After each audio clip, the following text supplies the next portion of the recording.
Hello po, continuation po tayo tungkol pa rin po sa produkto namin na Santay Barley po. Medyo iba naman po ang content ko sa inyo kaya ibang para at least bago po sa pandinig nyo, maiba naman ang topic ko sa pagbibigay ko po sa inyo ng content.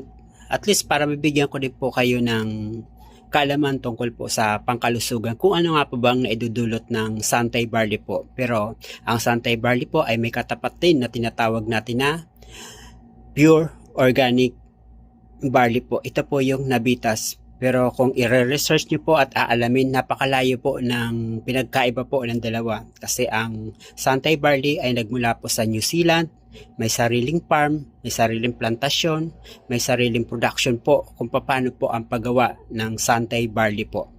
At ito po ay na-establish noong 2007 po. Isa po itong certified halal po at FDA po approved po ito.